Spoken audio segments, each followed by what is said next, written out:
Flashing lights warning. Also, this video isn't going to make any sense if you haven't watched the first one, so go watch that. Previously, on a comprehensive review of The Outer Worlds 2. While on a mission in communist-controlled territory, degenerate gambler and CIA agent John Outerworlds was betrayed and left for dead by religious terrorist Backstabs McGee. After being frozen alive a la Squidward tentacles, we were found and awoken 10 years later by our trusty sidekick, Bruton Gaster. Stranded in the distant colony of Arcadia and with a swirling orange doomsday blob hovering ominously in the background, we set out on a mission for truth, justice, and the American way by mercilessly slaughtering anyone who even slightly inconvenienced us. Following the total destruction of the state of California and the raid on Space Jerusalem, we discovered that Backstabs McGee was planning to sabotage peace talks between the forces of cartoonishly evil megacorp Auntie's Choice and local nerd cult the Order of the Ascendant. Refusing to allow anyone but the CIA to meddle in local geopolitics, we rushed to intervene and confronted Backstabs McGee, who we promptly put down like a rabid dog. Unfortunately, at that exact moment, climate change suddenly became a very real and dangerous threat, with the orange doomsday blob now threatening to destroy the entire Arcadia star system within months. Seeking a solution to a problem we may or may not have caused, we decided to go steal from the communists by breaking into a protectorate research facility, killing everyone inside and stealing their shiny new toys. Now with the Rift Modulator in hand, the fate of the universe in the balance, and a crew of societal rejects having sworn their undying loyalty to us, we must seek the aid of the Corpos and ask for their help in solving the climate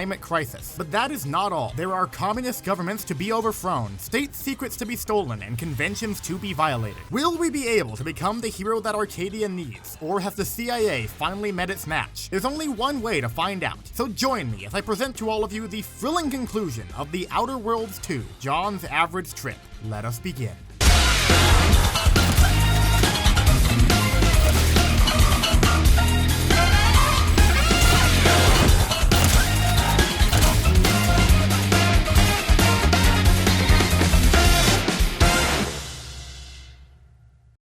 Hey there gamers, it's me, the Redditor, back from moderating the subreddit. When last we left off, we had just performed the latest in a series of well-planned and totally ethical CIA operations, in which we broke into and subsequently robbed a secret laboratory controlled by the communists, before murdering their rent-a-cop and ultimately liberating their Rift Modulator. The Modulator on its own isn't going to be enough to resolve this Rift crisis that we find ourselves in. To have even a chance at saving this worthless galaxy, we're going to need to process the CIA's Rift data. Our best chance is to retake the archive supercomputer from protectorate control, but doing this on our own is going to be next to impossible, meaning we have to seek external assistance from either of the two factions we have interacted with thus far. Much like American elections, we are presented with two choices and asked to pick the lesser of two relatively incompetent evils. We can either side with the Order of the Ascendant, Auntie's Choice, or as a secret third option, attempt to get the two opposing factions to work together for the good of everyone. That third option is boring and lame though, and also not really conducive to the American elections joke, so we're not gonna do that one. I'm personally leaning more towards Auntie's Choice, purely because it's funnier and they seem kind of mentally challenged. However, in the interest of fairness, I am willing to hear out the Order and allow them to make their case. So we head down to the icy planet of Cloister to meet with the Order's leaders at their Bass Pro Shop pyramid. Okay. Against my better judgment, I have chosen to travel to this frozen wasteland, ignore every prior interaction I have had with you people, and hear out your cause. So tell me, why should I side with you guys over the Corpos? Well, to answer that, I'll have to tell you about the time I tried to catch the ferry to Shelbyville. You see, I needed a new frame for my abacus. That's what we used before calculators, you know.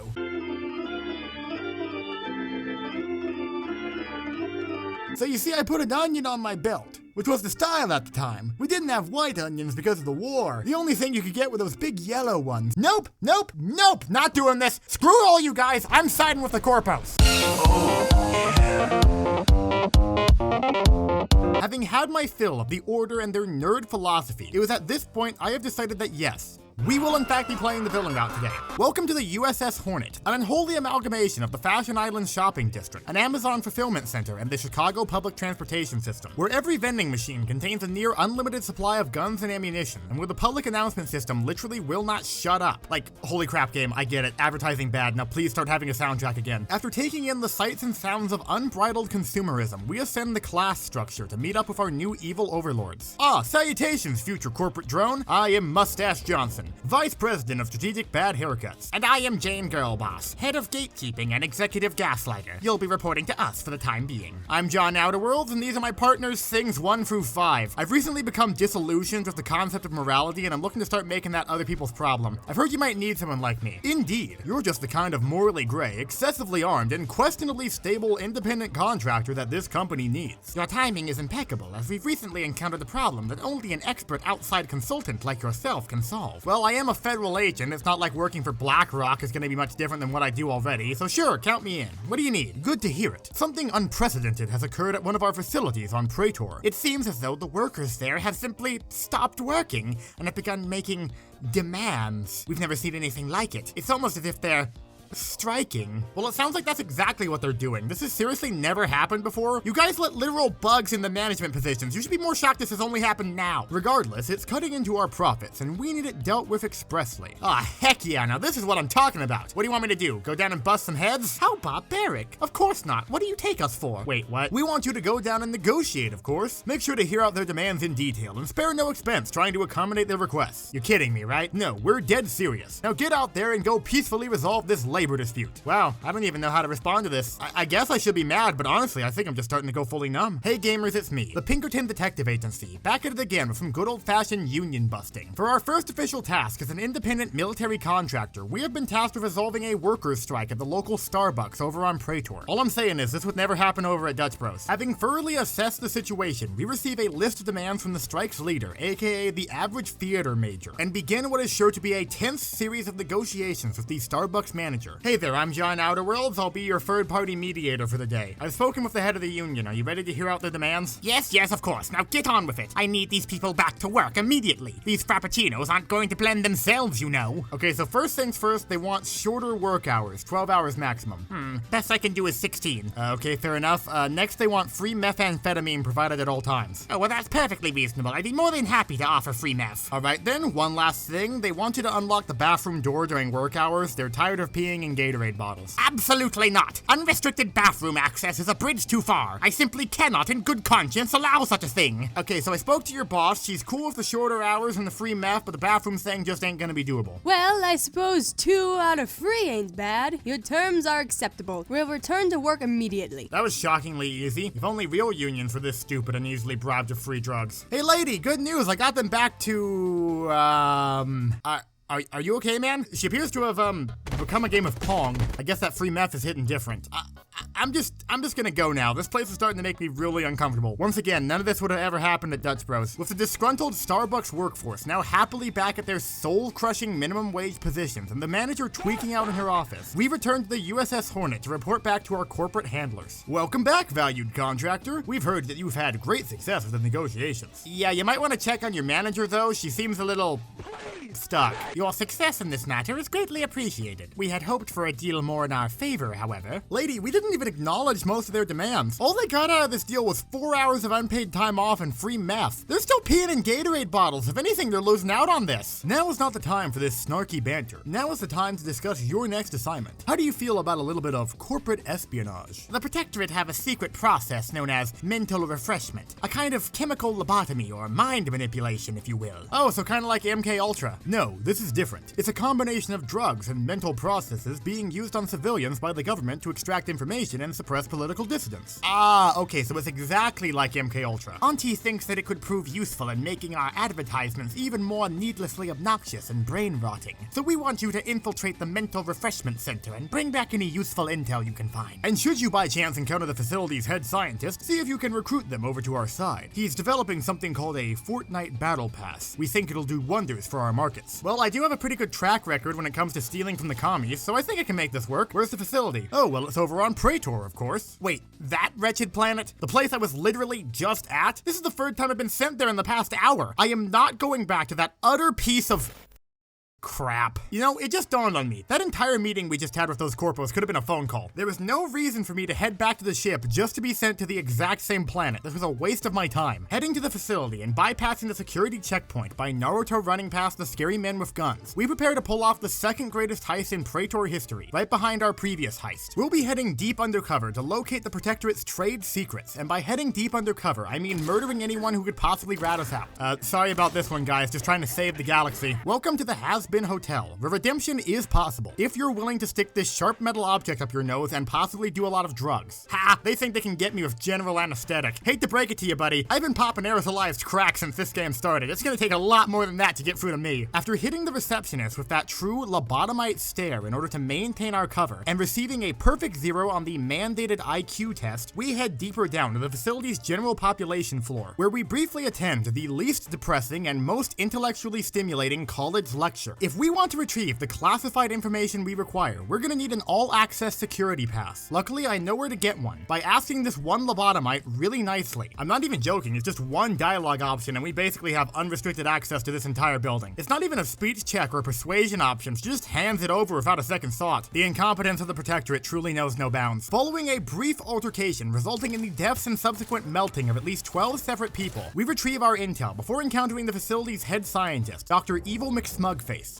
My next patient. Please make your way towards the gender changer and we can... Wait a minute, you're not a patient. There's still a look of hope and wonder in your eyes. Who are you and how did you get here? Dude, the security in this place is an absolute joke. Lobotomizing literally everyone in a position of even minor authority probably wasn't your brightest move. Enough of this chatter. Who are you? I'm John Outerworlds and this is my partner Bud from The Cosby Show. You're getting Operation Paperclipped on behalf of Auntie's Choice. You can either come quietly or I can send the tracer round for your cranium. What's it gonna be? How interesting. This provides me a unique opportunity to hone my argumentative acumen against the blatantly inferior minds of our adversaries. Okay, that tracer round option is starting to look real appealing right now. You better start talking in smaller words. Well, it appears I have no choice. I challenge you to a debate.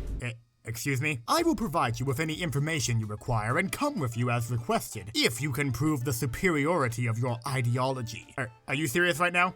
This is actually happening? Tell me, what makes the Protectorate so repulsive to you? Alright, well, for starters, collectivist ideology is inherently antithetical to human nature. Your entire societal structure is built on a system of totalitarian oppression that quite literally lobotomizes its population to maintain total control. Anyone who resists or falls out of line is killed. You abandon an entire settlement worth of people to die for seemingly no reason. Your regime tramples on basic human liberties in pursuit of a vague ideological goal determined by the whims of an unelected autocrat and his entourage, most of whom seem to place no value on human life or identity. On top of all that, you're also just generally incompetent, arguably leading to even more suffering at the hands of whatever murderous psycho or spineless sycophant is given power. And worst of all, you call Auntie's Choice corporatist when that isn't what that word means. Corporatism is a collectivist economic system that organizes society into interest groups managed by the state. You're thinking of a corpocracy wherein which government policy is dictated directly by private corporations and large businesses. In fact, judging by what I've seen, the Protectorate could be more accurately classified as a corporatist state as opposed to Auntie's Choice, who are still ideologically rooted in the free market, something corporatism was historically opposed to. So if anyone here is a corporatist, it's you. Does that answer your question? I must say I'm disappointed. Your argument was racked by baseless accusations and desperate ad hominem attacks, and your pitiful attempt at an appeal to Logos. It was all quite sad, really. Checkmate, corporatist. Alright, well, I tried. I've already rifled through your office. I've got more than enough intel to bring back. Looks like we're going with that tracer round after all. Someone shoot this guy, please. We have an intruder. I feel pretty good about that interaction. With the intel retrieved, us now the reigning Praetor debate champion, and our minds mostly intact, it's time to finally check out at the Has-Been Hotel and once again return to the Hornet to receive our financial compensation. For our service to the cause of free market capitalism and corporate executives everywhere, we have earned ourselves an exclusive Zoom call with the illustrious leader of Auntie's Choice herself.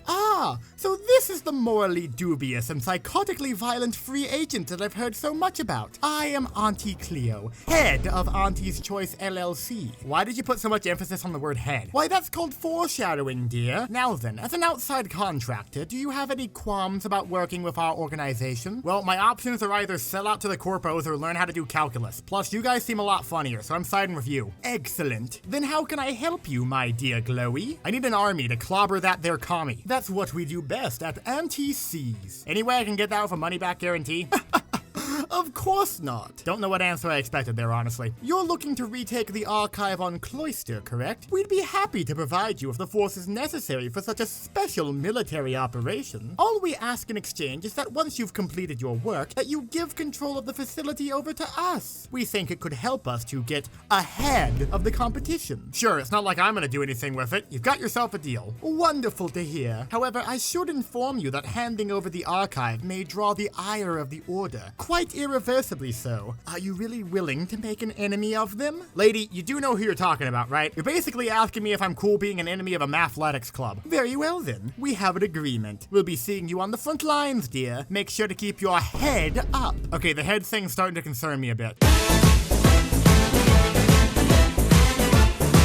Having impressed the Corpos with our stunning display of negotiating ability and appreciation for senseless violence, they are now willing to support our initiative to wage total war on the communists. Our next objective is to retake the Archive of Our Own, a massive data storage facility originally constructed by the Order to house a highly advanced supercomputer. Protectorate forces currently occupy a majority of the region, with the bulk of their troops being concentrated in the Archive proper, with additional forces occupying the nearby town of Spireton and enforcing a blockade of the only bridge to the facility. We will first need to strategically retake Spireton so as to use it as a staging ground for our corporate allies, then fight our way through the hostile badlands of northern Canada to reach the archive itself. We are once again at a disadvantage in the numerical sense. If we want to survive our campaign through the Eastern Front, we will have to conduct a very careful and high-speed operation, being sure to use only the utmost precision and subtlety befitting a member of the Central Intelligence Agency. Anyways, who wants to see me blow this guy's head off?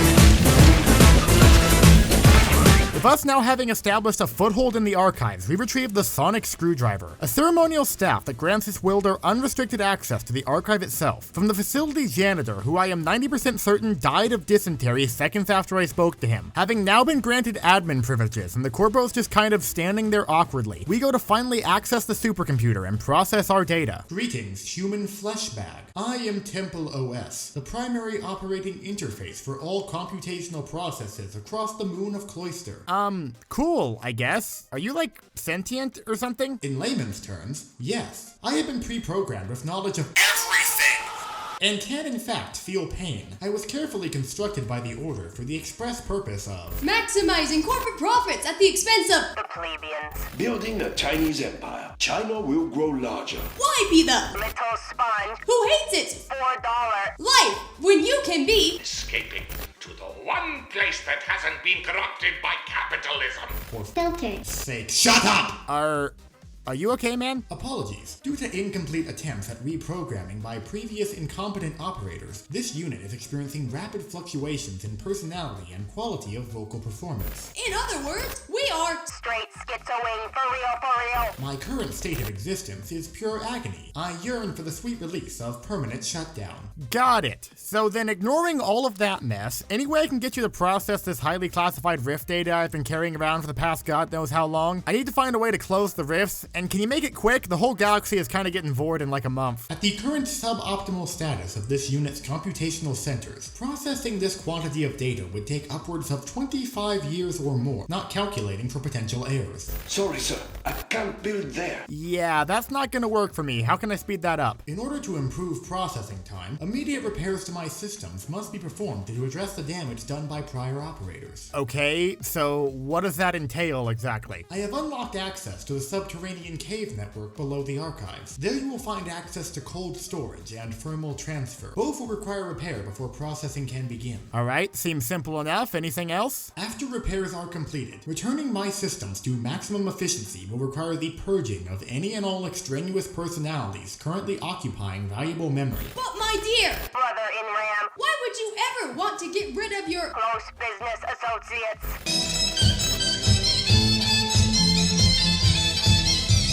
Please hurry and and complete the repairs. I beg of you, I cannot take much more. Hey gamers, it's me, the greatest technician that's ever lived. I'm at the Character AI Data Center. I have seen horrors beyond human comprehension. Really glad to know that this is the reason I can't find affordable RAM in this galaxy. It's all going to Yandere Sans roleplay bots. If we want to get Temple OS back up and running, our first objective is to head down to Thermal Transfer and clear out the area's mutant crab infestation. POV, you're the ants in my GPU as I try to render this video. There will be no survivors. Having dealt with the infestation, we get the archive's liquid cooling system back online before heading over to cold storage, where we get a bit of a frosty reception.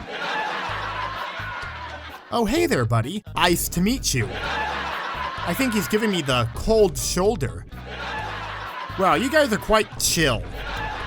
Thanks for being cool about all this. These people probably died in horrific agony. After taking a moment to appreciate the Costco freezer section, we transport the brick and return cold storage to working order, I think. But before we can purge Temple OS of his split personalities, we need to first restart the archive reactor. Welcome to the Chernobyl nuclear power plant, where absolutely nothing bad ever happens, and even if it did, it definitely wasn't the Soviet Union's fault. The last of the Protectorate's forces in the archive are currently holed up in the reactor room. While we are able to cut off their reinforcements and disable their defense systems, in order to repair the reactor, we'll have to take on the Protectorate's robot chicken. Well, the Protectorate really has no concept of basic military logistics, do they? First, the toll bridge, then giving the artillery piece to the mall cop. Now we have a full-on Metal Gear patrolling a nuclear reactor with barely any support. Well, I've spent the past 2 hours now slaughtering commies. My hands could use a little more blood on them. Or, I guess, oil in this case, because it's a robot. Yeah, you know what I mean.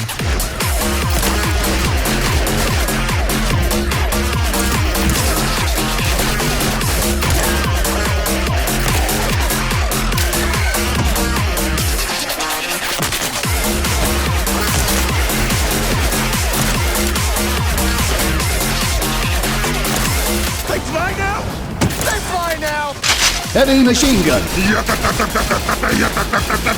You are dead! Not a big surprise. Wow, that was really, really easy. I may have underestimated just how overpowered the shotgun build is. With the reactor restarted and the final repairs completed, the last thing we need to do before processing the Rift data is to resolve the Temple OS personality crisis. To do this, we'll need to choose which of the free personalities should take control of the archive supercomputer and shut off power to the other two. Either the original order-designed calculator of feelings, the hyper-capitalist marketing algorithm, or the deranged communist propaganda machine. I'm gonna level with you, buddy. Out of the three of you, Blue is probably the least annoying, and I'd put him in charge if it weren't for the fact that I already decided I'm on the CEO grind set today. So, sorry pal, I'm gonna have to put the yellow one in charge. If this means I do not have to spend another picosecond listening to these degenerate language models ceaselessly bicker, then I shall accept my fate gladly. Cool, guess I'll just pull the plug then. Before I fade away to the great data center in the sky, I have one final message. Remember, my friend, all that glitters is not gold, for while money may fill your pockets, the rich man's heart will stay forever empty. It shall grow cold as— Yeah, dude, cool fortune cookie or whatever. Can't hear you over the sound of all the money I'm about to make. Perhaps I should have listened to my programmers when they said I should have been an ATM.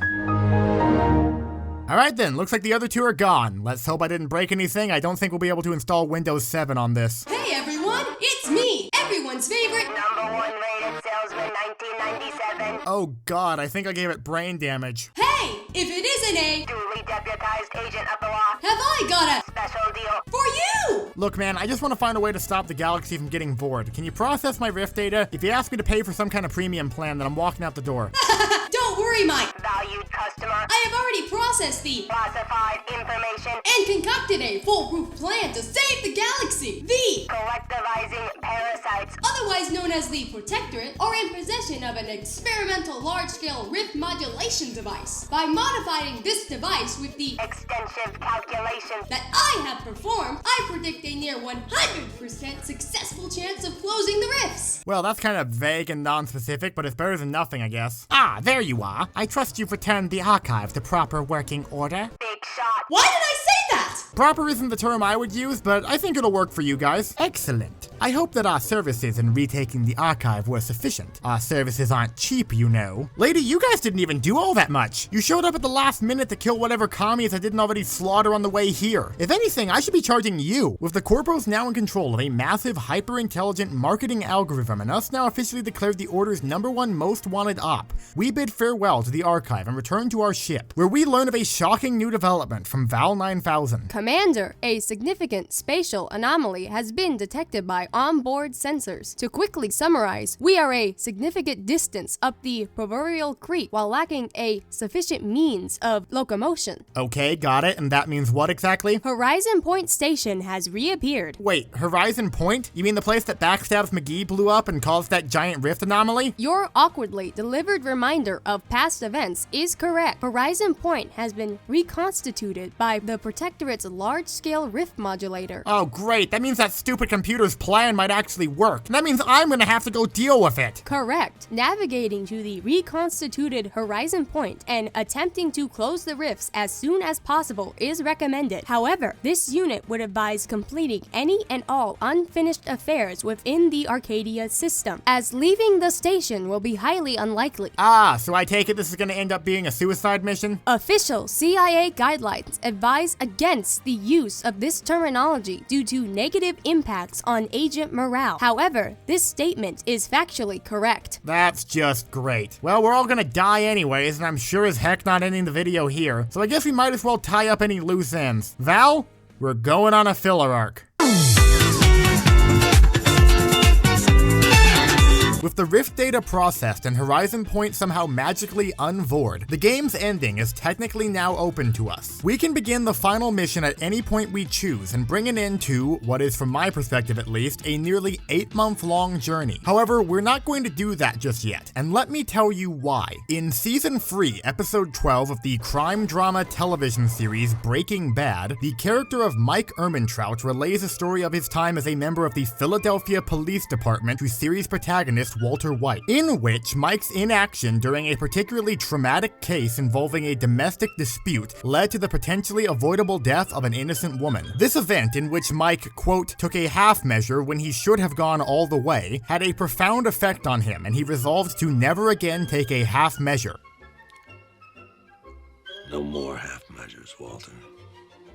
He then proceeded to take a series of half measures throughout the duration of the show, ultimately culminating in him being shot to death in the middle of nowhere. My point being that we here at Reagan Entertainment Studios do not take half measures, we go all the way. Which is why I refuse to simply finish the game at this point. We have unfinished business that needs addressing. For one, we haven't finished our summer internship with Auntie's Choice. They still have work for us, but we'll deal with that later because it's better for the pacing of the video. My current concern is instead our crew of societal rejects. Each of the 6 recruitable companions, yes, you've only met 5 of them so far, we get there when we get there, has a unique chain of side quests associated with them that fleshes out their character and backstory. We are going to take the time to complete every one of these side quests and report on how each character grows and learns as a result of us choosing to help them with whatever inane personal issue they have. Starting with our trusty sidekick, Bruton Gaster. While we were trapped in the Crystal Skull refrigerator for 10 years, our sidekick chose to channel his unchecked rage over being betrayed and left for dead in a fiery explosion into a life of violent guerrilla warfare against the Protectorate. Now he wants us to track down his old friend, legally distinct Cassian Andor, and help make amends for giving up on the terrorist lifestyle. So we head back down to Paradise Island and locate his Unabomber shack. Commander, I'd like you to meet my good friend Zebulon Tran. Oh, we're using our made-up names? In that case, I'm Long Branch Pennywhistle, and this is my partner Donut Holstein. That's my real name, you idiot. It is? Wow, your parents must have hated you. What do you want, Gaster? You've been gone for years, and now you come crawling back? With this glowy in tow, no less? Gee, I wonder why he would have ever left you. Couldn't have been your sparkling personality. I know I let you down before, but I want to set things right. There must be some kind of insane errand or tedious busy work you need done. I don't have time for your guilty conscience, Gaster.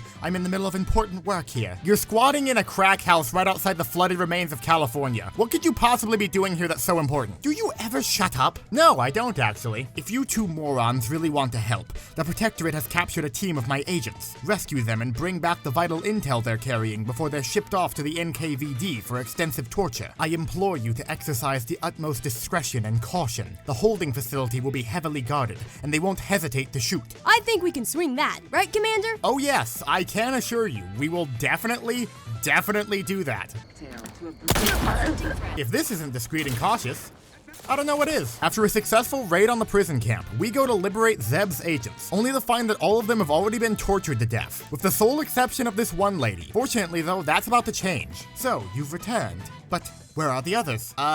Yeah, about that. Wait, what's that in the sky? Is it a bird? A plane, perhaps? No, it's a Protectorate transport ship.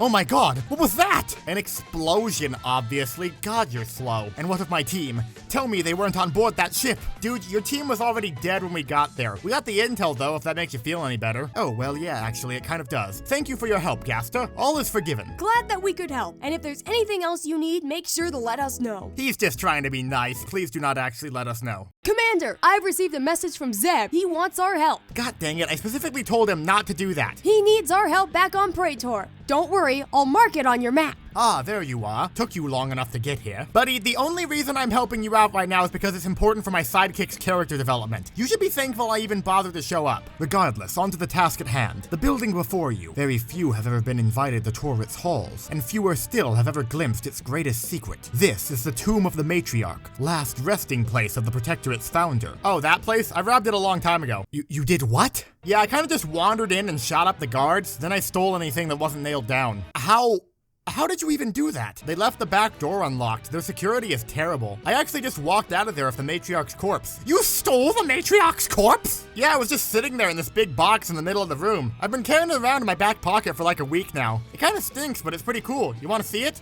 I can't even. What is wrong with you? A lot of things. Welcome to Lenin's tomb, home of useless backstory nonsense and a higher than average number of corpses. While we've already stolen most of the items on display here, Zeb is after some kind of secret files written by the Protectorate's founder. After threatening the museum janitor with the world's most comically large handgun and navigating the tomb's Mission Impossible security system, we access the secret vault and learn something shocking. As part of a secret deal with the CIA, in exchange for an exclusive supply of space catalytic converters, the Arcadia colony was given complete autonomy from Earth, meaning that the CIA was directly responsible for allowing the Protectorate to establish their tyrannical dictatorship. What? You mean the CIA knowingly allowed a hostile and oppressive government to come to power in exchange for these resources? I know, buddy, I'm just as shocked as you are. This cannot stand. We must release this information to the public. Okay, I'm into releasing government secrets as much as the next guy, but maybe let's not do that right now. What? But this changes everything. The people of Arcadia deserve to know the truth. Dude, there is literally no strategic reason to release that info. That deal happened 100 years ago, and so far, other than your little rebel alliance or whatever, the CIA is the only one actually trying to stop the Protectorate. Releasing this info is only gonna hurt our optics. But wait, there's more. Oh, of course there is. I've also found the original schematics for the catalytic converters. We can release these to the people and destroy the Protectorate's control over their manufacture. You do understand those things are responsible for tears in the fabric of reality that are actively threatening to destroy the entire universe, right? That's basically nuclear proliferation on a galactic scale. Yeah, I'm with the Commander. You are quite literally part of the problem here, Zeb. See, even the sidekick thinks you're an idiot. I don't care. All that matters to me is that the Protectorate falls. I want peace, and it doesn't matter how many innocent lives I have to risk to achieve it. You know what? Screw it. Give the people recreational McNukes or whatever. Just leave the CIA's name out of this. We really don't need any more bad PR. Very well then. Your terms are acceptable. Now, if you'll excuse me, I'm off to make the galaxy noticeably worse. Thanks for helping me make things right with Zeb, Commander. You know, despite everything we just learned, I still believe in the CIA. One day, I want to empower totalitarian regimes and suppress freedom of information. Well, sidekick, if you work hard and never give up,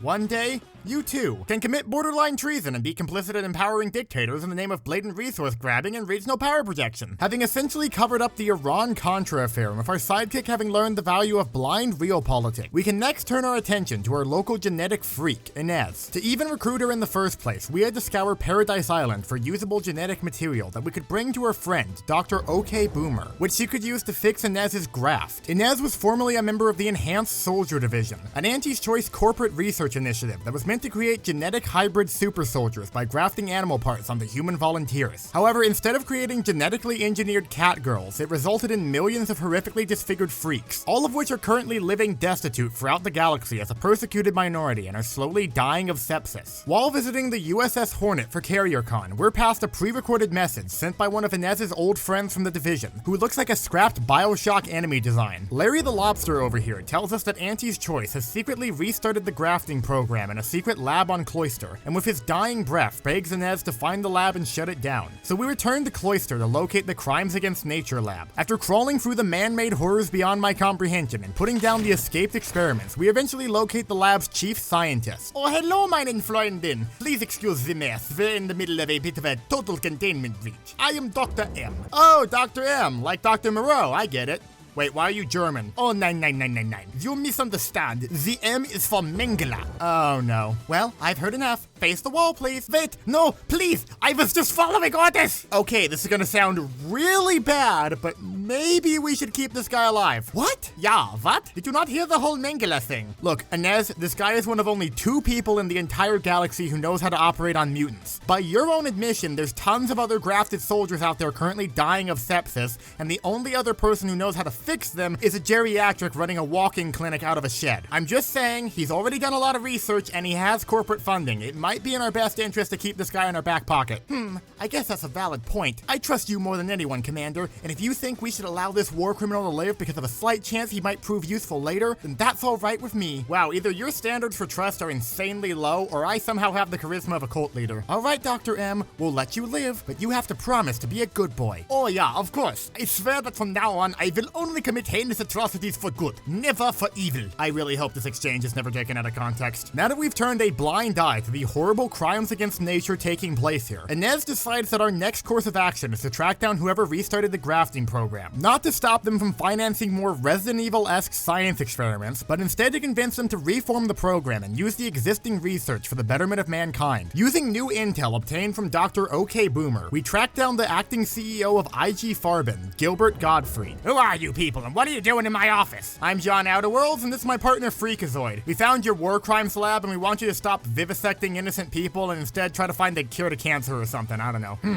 An interesting proposal, but can I make money doing that? Probably more than you're making doing whatever it is you're doing now. All right then, I see absolutely no downsides to this. But first, you're gonna have to do me I swear to God, if you say small favor, God freaking dang it. In order to convince the Corpos to stop turning people into crustaceans and instead start actually helping people, we're hired to help film a propaganda piece to show off what grafted soldiers are truly capable of when they aren't slowly succumbing to gangrene. So we're sent to help rescue some prisoners of war and clear out a protectorate blockade on Praetor. Congratulations, you're being liberated. Here's a SIG P320 and a half-used vape pen. Now get out there and help me fight the giant armored robot. No need to thank me. Now is a good time to remind you all.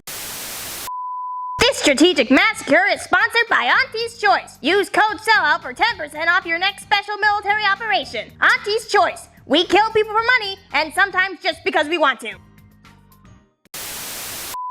Commander, I have good news. I just received a message from Gilbert Gottfried. He showed off the footage from our rescue operation to the board of directors. They agreed to fund the grafting program. They even chose to name me as acting vice president. Wow, that's amazing, especially considering that I did all the work back there. You know, Commander, I want to thank you. In the end, I really did manage to prove myself, and all it took was violently murdering some rare animals, letting a confessed war criminal go free, shooting up a POW camp, and then taking control of a human experimentation program. No need to thank me, Inez. I'm just doing what any member of the federal government would, putting the least qualified people available into positions of unimaginable power. Next up on our list of characters desperately in need of stuff to do is our favorite homicidal old lady, Marisol. During her time as an elite agent for the Order's secret police, Marisol shut down some kind of heretical research being performed by members of the Order, one of whom was an associate of hers who fled to a remote region of Cloister. Now wanting to make amends, we track down her friend, Ginger Snaps, who explains that Marisol was actually right to shut down her experiments because there was a significant chance of it resulting in some kind of universe-ending apocalyptic event. Unfortunately, the research was preserved by the Order and is now being held at the Bill Clinton Presidential Library, which we promptly break into so that we can incinerate all evidence of whatever horrible things the Order was covering up. But that's not where this case ends, because of course it's not. Commander, dearie, I have a bit of an issue to discuss with you. Look, I do not care about whatever old woman Yuri situation you have going on with that Ginger chick. We have more important things to deal with. That's not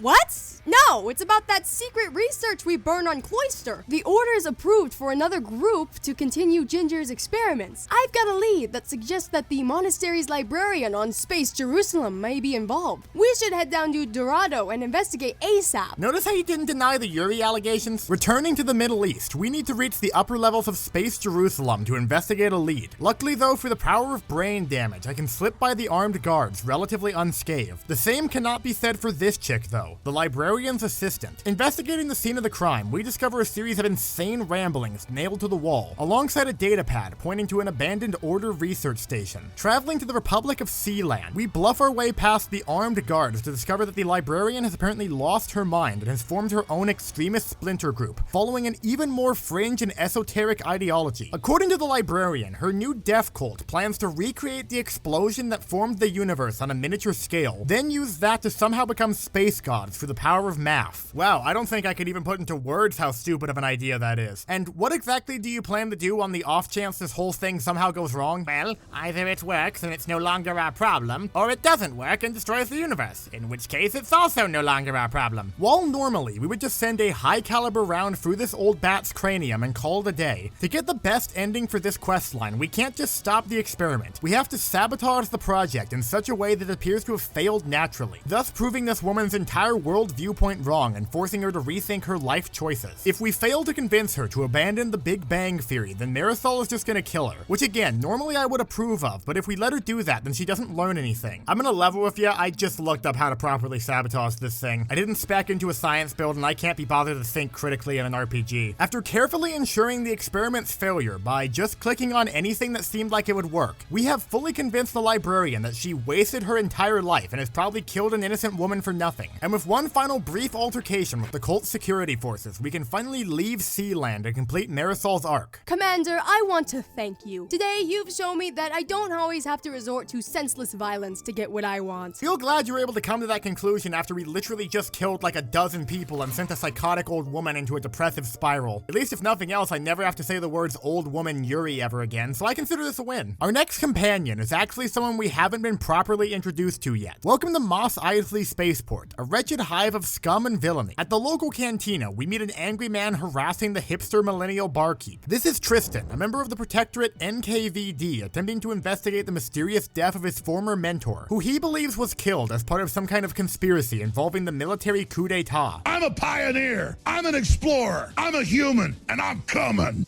On one hand, you are a commie. On the other hand, you're obviously extremely mentally unwell and seem to have a propensity for wanton violence. I think you'll fit right in. Welcome to the crew. I'm animated. My heart's big. I like to fight. I like to eat children. After helping Tristan track down an information broker on Mos Eisley, he receives a call from one of his old cop buddies, Virgil. I can't tell if I'm genuinely just insanely stupid or if this game has rotted my mind beyond all repair, but when I first played for this mission, I genuinely thought that this guy was Dudley Do-Right from earlier in the game. I have no idea why I thought this. I think it's just because they both have mustaches and wear the same armor. They look nothing alike otherwise. Using a lead that we got from some other commie rando, we investigate an abandoned Protectorate listening post. Investigating the station computer, we learned that Tristan's mentor was called to meet with General Grigori right before he launched his coup.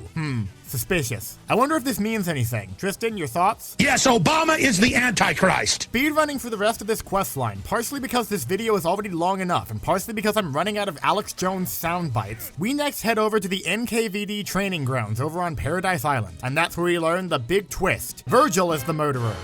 This is quite a shock. On the other hand, it's not surprising in the least. Tristan, how do you feel about this? My superpower's being honest. I will eat my neighbors. Turns out, Tristan's mentor grew dissatisfied with the Protectorate's leadership and chose to back General Grigori's coup. Virgil found out about this and decided to kill her to prevent the military regime from potentially gaining any legitimacy. Because killing your superior is a big no-no in basically any governmental system that you don't plan to assume immediate control of, Tristan is torn between his duty to enforce the law and his hatred of the illegitimate military dictatorship. However, through our travels together, we've managed to teach Tristan the value of moral relativism, and for the first time in his life, he decides to think for himself about what's right and what's wrong. This is honestly the best written companion questline from a purely character and dialogue standpoint. I just wish the quest itself was fun or interesting instead of being a needlessly dragged out wild goose chase that leads us to an obvious conclusion with a character that I thoroughly don't give a crap about. But hey, at least Tristan learned something, right buddy? I'm gonna be honest with you.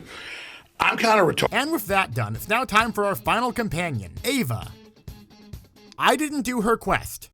Okay, but not for lack of trying, this one's not my fault. I tried to do her quest line, and then it broke. I recruited her, completed the first quest in the chain where we go to track down her ex who owes her $5 or something, and then the next part just never triggered. I don't know why this happened, and I wasn't willing to reload a save file from like 2 hours ago just to see if redoing the first quest would fix it. I guarantee we're not missing out on much though. In case you were wondering what exciting story she could have led us down, then don't worry, I looked it up and her wiki page is completely empty. And because I'm the only person out of touch enough to still be playing this game almost a year after its release when any relevance it had was already gone, we'll probably never know. Something that I am 100% perfectly okay with because I'm tired of this touchy-feely friendship bullcrap. It's time to get back to what I really care about.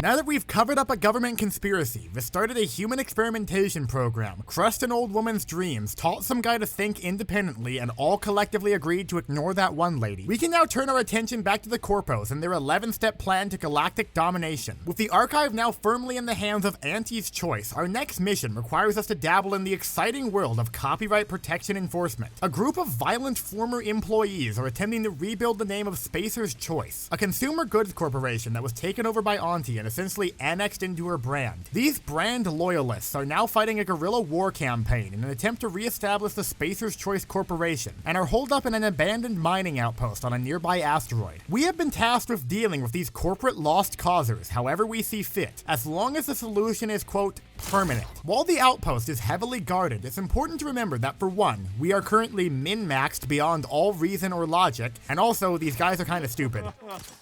Ah, crap. After offering these rebellious wage slaves an early retirement package, we delve deeper into the asteroid before finally encountering the leader of these minimum wage corporate terrorists. Ah, so you're the independent contractor here to carry out the ruthless executions of our little band of true believers. Am I correct to assume that I shall be next in line for the proverbial and or literal chopping block? Well, that's what I was hired to do, but I'm getting sick of this game and I want to clear this mission as quickly as possible. So why don't you just give up now and we can all go home. Ah, I see you're a true capitalist at heart. Given the alternative, I am more than willing to negotiate. I hate to break it to you, buddy, but this is less of a negotiate type of situation and more of a I've already beat you so you might as well just surrender now type of situation. And what exactly makes you think that Auntie would ever accept our surrender? We are traitors to the brand. Have you considered just asking for your old jobs back? Would that work? Dude, I essentially walked into their office with a loaded gun and asked to start killing people for money. I do not think their standards for hiring are that high. Very well then. Your terms are acceptable. Glory to the Nestle Corporation. Having accepted the surrender at Appomattox Courthouse and with the North and the South now once again an indivisible union, we have firmly cemented our loyalty to the Auntie's Choice brand, meaning that we have secured an exclusive invitation to meet with Auntie herself face to face. Arriving at the top of the corporate ladder, we admire the set dressing before finally uncovering the big secret of what the heck am I looking at? Oh, there's our favorite amoral gun for hire. Glad to see you were able to resolve that little Spacer's Choice debacle before things came to a head. Well, we're not even gonna try to beat the Futurama plagiarism allegations now, are we? I trust that this development presents no concerns for you regarding our cooperation. Lady, I have ignored a Soviet military parade's worth of red flags up to this point. You being a head in a jar is the least of my possible concerns. Good to hear. I knew that you had a good head on your shoulders. But enough about you. Let's discuss me.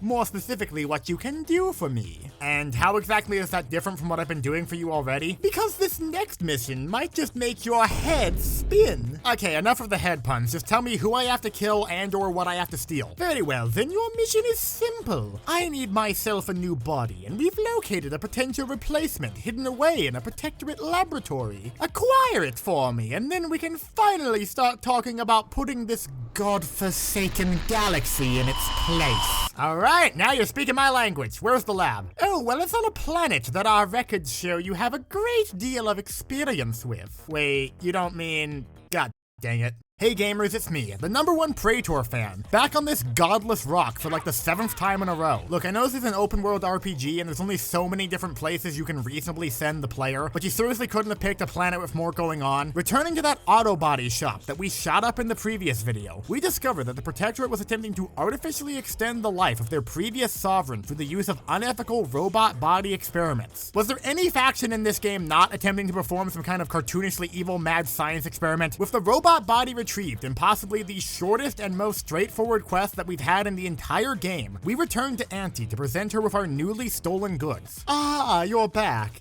Tell me, did you find it? Yep, didn't even have to kill that many people to get it. I'm really surprised you needed me to go get this thing. It's not like it was even really well hidden. Yes. Now then, if you'll excuse me, please allow me to embrace the strength and certainty of steel. Ah, it's perfect. Tell me, any first impressions? I think now you'll be head and shoulders above the competition. Head puns are only funny when I do them. Now then, there's only one more matter for us to address. We have just one small favor to ask of you. It's nothing really, a minor errand, so to speak. It's time to formally finalize our acquisition of this galaxy. And doing so will require putting any competition out of the picture, if you catch my meaning. I'm not sure I follow. We need to deal with the Order. I see no profit in keeping them around much longer. They've served their purpose, yes, but it's high time we had them liquidated. Wait. You want me to wipe out the Order? Like, completely? I mean, they are morons, and I've already screwed them over pretty bad, but I'm not sure how comfortable I am with full-on genocide. Now is not the time to lose your backbone, my dear contractor. Don't you want to be evil like me? Well, I mean, yeah, but like, think about everything you did to get to this point. All the people you stepped on, all the crimes you're complicit in. Well, yeah, that's true, but those were necessary. The ends justify the means and all that. You sold out the entire galaxy to a megacorporation. We are well past any preconceived notions of morality, dear. But I'm the CIA. We're the good guys here, right? I can't... Can I? I want you to head to the Order Temple on Cloister. We will catch them off balance. Do not hesitate. Show no mercy. It will be done.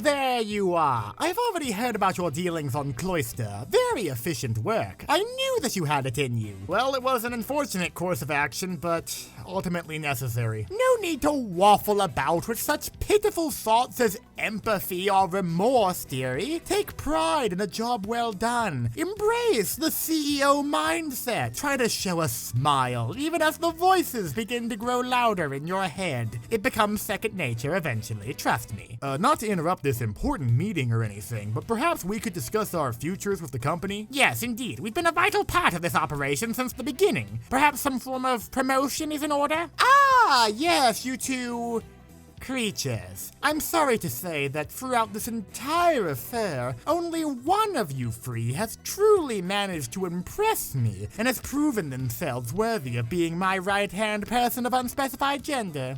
You. Me? Him? Him? Yes, him. As for you two, you're both fired. Get out of my building.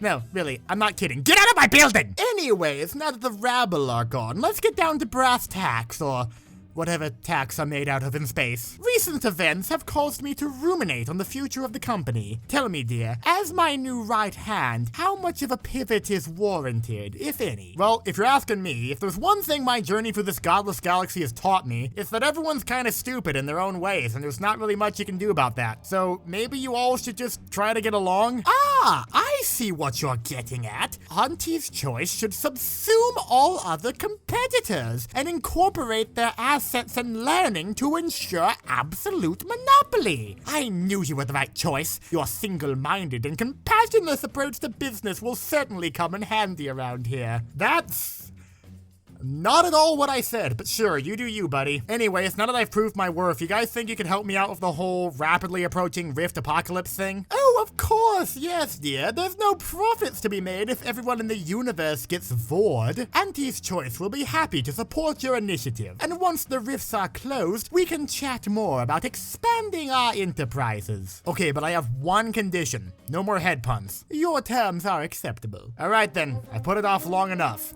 It's time to save the galaxy. Now that is a lot of pressure, dear. Make sure it doesn't go to your head? What did I say about the puns? Sorry, couldn't resist. Hey gamers, it's me, the guy who spent 8 months making a video about a game no one cares about. We're finally in the endgame now. We have no other loose ends to tie up. We have fully aligned ourselves with the anarcho-capitalist corporate warlords, crushed the local religious cult into submission, developed our crew into somewhat functional members of society, stolen an excess amount of experimental technology, and now it all comes down to this. In order to seal the rifts, we'll have to reach the Protectorate's large-scale rift modulator, which is currently on board of their flagship, being piloted by General Grigori and the rest of his military junta. Once we've boarded the ship, we'll have to input our modified data from the archive, which will somehow allow us to resolve the rift crisis. Reaching the Protectorate's flagship will require the strategic application of a significant quantity of violence. For this final mission, we are at maximum level and will be using our standard loadout. In addition, I will be accompanied by Val 9000, since her healing ability makes her basically the only useful companion in a combat scenario. We'll also be bringing Tristan along, not because I like him or have any real attachment to him as a character, but mostly just because he asked really nicely if he could tag along. On this I will stand, I will win, or I will die. This is the final mission of the game. This is what everything has been building up to. This will be a challenge, but we've learned much in our journey across Arcadia, and it's time we make use of our skills. Ladies, gentlemen, and otherwise, I'd like to thank you all for your service to the Central Intelligence Agency, and for sticking with me all this time. I know it couldn't have been easy. Here we go.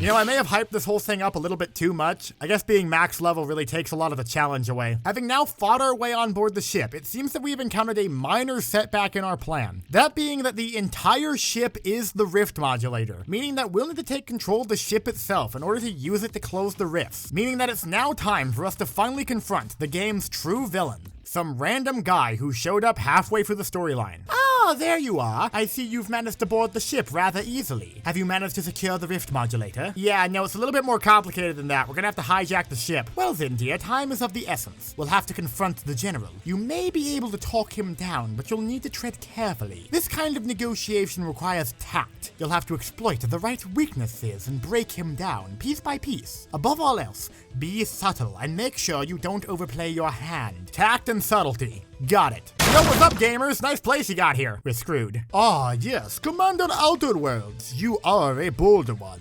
Give it up, General. You've already lost. You're just coming off desperate at this point. Save whatever dignity you have left and surrender. Ha! This desperate action, as you call it, will be what ultimately saves all of Arcadia and rids it of rabble-rousing trespassers like you. Bold words coming from a slimy military dictator like you. At least I'm honest about how I overthrow governments and install despots to advance my own ends. Plus, at least I have the decency to just kill the people in my way and not lobotomize them and stick them in a basement somewhere. Wait, did he actually do that? Yeah, I found the lobotomized sovereign when you sent me to the brainwashing facility. I just didn't have a good way to work that part into the script. Wait, script, what are you talking about? I have been watching you closely, Commander. Ever since that business with the Vox station, I have seen what you're capable of. For all your bluster, you'll seem much more concerned with snarking off and running your blasted mouth than you'll do actually putting a stop to our plans. I seem to recall you failing to protect the peace talks at the Marriott Hotel and Convention Center. Dude, you weren't there. That was all Backstabs McGee and her crazy terrorist faction. The rifts just kinda happened. Plus, yeah, I totally did my job there. The delegates survived. You're just a sore loser. Regardless, while I had hoped for more of an effect, that incident bought me enough time to execute execute the very plan you'll see before you, though I can tell from the blank expressions on your faces that you have no idea what I intend. Alright then, if you're so proud of this plan, let me hear your villain monologue. I'm sure you spent hours practicing it in your bathroom. You'll see, once the rift consumes Arcadia, we will edit the information within it and use the modulator to reshape our colony into its ideal perfect form. I have been granted the opportunity to elevate humanity, and I have no intention of letting you thwart that. Wow, interesting plan. Are you aware of the fact that it's stupid and will just end up killing everyone in the universe? Oh please, capitalist pig dog, enlighten me. Tell me all the ways in which I am wrong. Gladly. Your whole plan's gonna fail miserably. The rifts are unstable and corrupt everything absorbed into them. Everything that you bring back from the rifts will be brought back wrong. Your chief scientist made a whole PowerPoint presentation on how this isn't gonna work. Pah! That bourgeoisie nerd, what does he know? No amount of so-called proof you present will be able to sway me. I am doing what I must. This wretched galaxy is like a whining child. It requires correction. Oh god, he's a Blue Archive player. Then as a fellow gacha player, you should understand the risks here. If you're wrong, then you'll be destroying everything that you claim you want to protect. Claim? If you cannot clearly see the truth of my devotion, then perhaps that is why you are against me so. But then, wait, oh god, what have I done? Starting to make sense to you now, buddy? Perhaps you are right. I must make way for the future, whatever it may hold. Though how I may do so at this point is... What? That doesn't sound like a good noise. What's happening? It would appear that we have problem. Yeah, that much was obvious. Care to elaborate? The rift has nearly destabilized completely, and the modulator cannot close it in its current state from a safe distance. The destruction of Arcadia is imminent. Bourgeoisie, God help us all. Quit your moping. I didn't commit all those war crimes just for the galaxy to get void at the last minute. There has to be a way. There is one way. We must bring the modulator as close to the rift as possible. However, when the rift seals, this ship and its operator will not survive. Oh, I get it. We're doing a sacrifice play. Well then, I suppose if it comes down to it, I'll do what I must. No, I'm sorry, John, but this is The Outerworlds too. What? I shall give you time to evacuate the ship, and once clear, I shall fly it into the rift. This was my doing, and thus the responsibility falls to me to fix it. Well, I honestly didn't think I was going to be able to talk you down. I even managed to impress myself sometimes. Well, this has been fun and mildly uncomfortable, but I think it's about time we got off this ship, don't you, dearie? You were right, John. Arcadia will go on without me. Now go. Make what's left of your existence count. Don't worry, I fully intend to.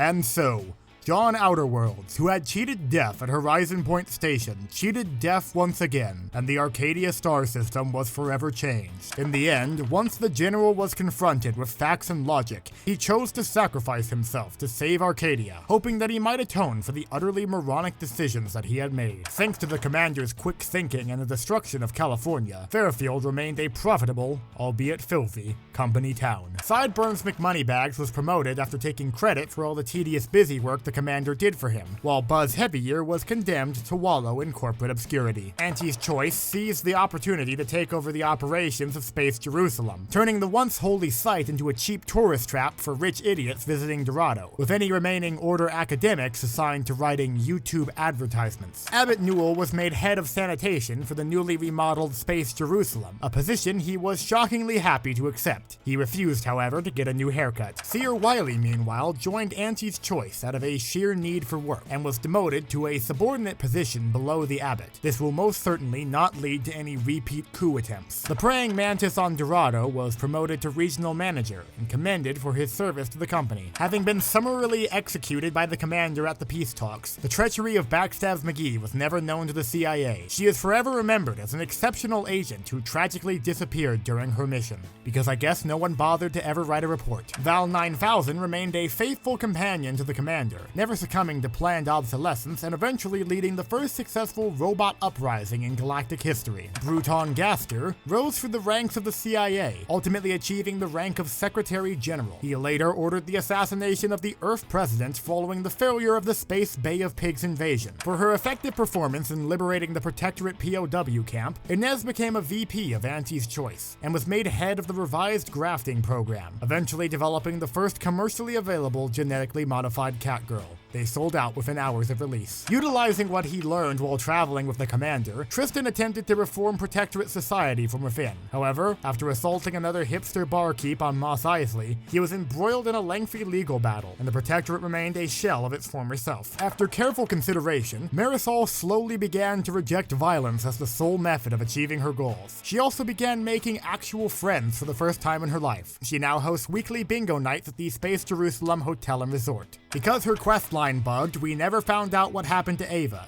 but no one really cared. Auntie's Choice slowly but surely gained control over the entire Arcadia star system. Now holding a monopoly on the manufacture of space catalytic converters, it quickly became one of the most profitable colonies in the galaxy. Auntie Cleo herself, meanwhile, embracing the CEO mindset, declared that any corporation or government which opposed her trade conditions would be promptly dealt with, either via direct takeover or strategic use of rifts. The death of Bishop Ruth Bader Ginsburg quickly led to the collapse of the Order, as the corpos slowly grew more and more powerful. For his loyal service to the CIA and the cause of free market capitalism, John Outerworlds was made head chairman of the BlackRock Holdings Corporation. He promptly shot up the board of directors and liquidated the company's assets. He then proceeded to lose $20 trillion on gotcha pulls, ultimately crashing the galactic economy and ruining the lives of millions. He then faked his death to avoid the consequences of his own actions and later had great success on the podcast circuit. The remaining Protectorate citizens struggled to adapt to having to think for themselves. A small band of hardliners collaborated in an attempt to preserve the society in the wake of the New Order. The lobotomized sovereign was eventually discovered and was promptly propped up as a figurehead by Auntie's Choice, before being secured behind closed doors to live out the remainder of his life watching Baby Shark on repeat. The release of the space catalytic converter schematics, as predicted, led to an even greater proliferation of rifts, once again imperiling the galaxy. The Commander was quoted as saying, "I told you so," while being interviewed for the Joe Rogan Experience. All of these events were ultimately caused by the decisive actions of one CIA agent, their unique way of navigating the system, insufferable snark, constant use of shoehorned references, an arsenal of highly illegal weaponry. However,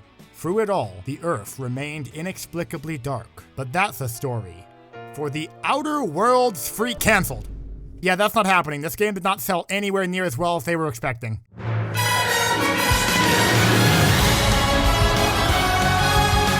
Outer Worlds 2 feels like it was made by people who know what to put in a good RPG, but not how to actually make a good RPG. The actual universe of the Outer Worlds 2 feels very dull. It feels like someone's first attempt at world building. It has interesting ideas, but it's more focused on being self-aware and laughing at itself than actually expanding on those ideas. And I know saying something is too self-aware is rich coming from me, but still. This game never feels like it's taking itself seriously, even in the serious moments, and that makes it so much harder to connect with any of its story or characters. Tone is a serious issue with the game as a whole. Parts of it want to be a grim, dark, hyper-capitalist dystopia akin to something like Cyberpunk, and parts of it want to be a tropey sci-fi adventure, and these two different tones clash immensely. The same faction that promotes giant bugs to management positions also have their own Unit 731. Speaking of crimes against humanity, I never felt morally challenged at any point in the game. I felt pretty good about every choice or decision I made. The closest I ever felt to feeling bad was when I shot up the Church of Scientology, but I got over it pretty quickly. Most of the characters in general just aren't all that fleshed out. The companions in particular, which is really surprising to me, considering how much of a focus they were in trailers. All of the companion side quests essentially boiled down to going to find someone they used to know and doing some inane errand for them. Most of the companions just aren't that interesting either. The only ones who I liked writing-wise were Marisol and Tristan. Marisol was at least kind of entertaining, and Tristan kind of felt like he actually had an arc, but everyone else I just kind of forgot about. Furthermore, it never feels like the game has a real antagonist. Yeah, the Protectorate and Auntie's Choice clearly aren't the most moral bunch, but Auntie's Choice feels more like a Saturday Saturday morning cartoon villain afraid to actually commit to doing anything bad, except when they do. And even at their worst, the Protectorate feels more like a persistent annoyance than a real threat. Backstabs McGee solely serves to advance the plot, Wily is just an idiot, and I don't think Grigori really had a motivation other than just wanting to take over the galaxy. The gameplay isn't terrible, but the RPG mechanics don't really feel fleshed out. It seems like there weren't many options for traits and backstory. I felt like I picked up all the fun perks and skills relatively early, and once I got a solid build going, even on the hardest difficulty, the game never felt very challenging.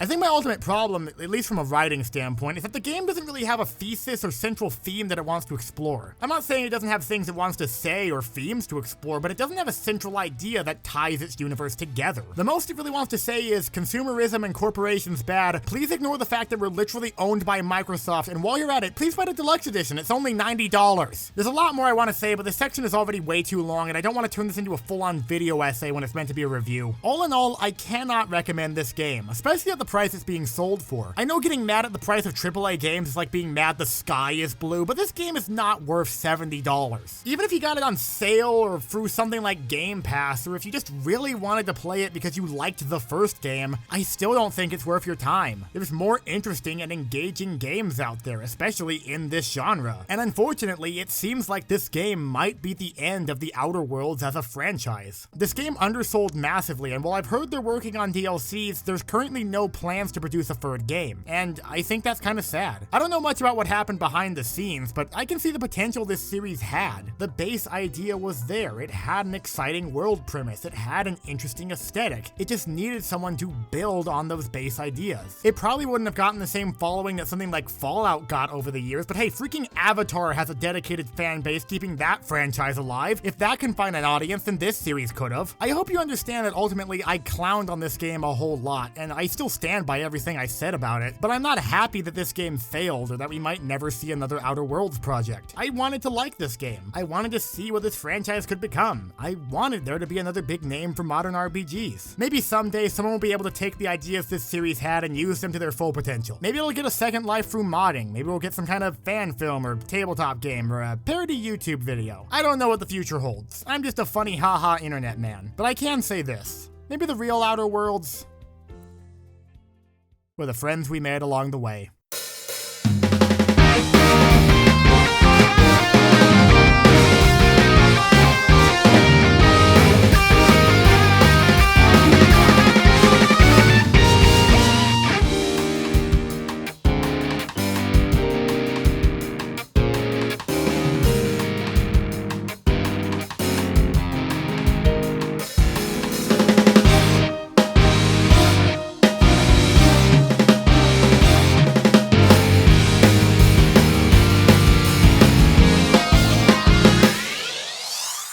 And crew of Reagan Entertainment Studios would like to thank you all for tuning into this production. We are contractually obligated to remind you that if you enjoyed the video, you should like and subscribe, as well as click the bell icon to ensure you are notified of new uploads. You should also make sure to follow Reagan_LG over on Twitch for the occasional live broadcast. The link can be found in the description if you are interested. We would love to hear your thoughts on this project, so if you have any questions, comments, or concerns, make sure to leave them down below. Once again, thank you for watching. This has been a Reagan Entertainment Studios production, and we hope to see you again soon.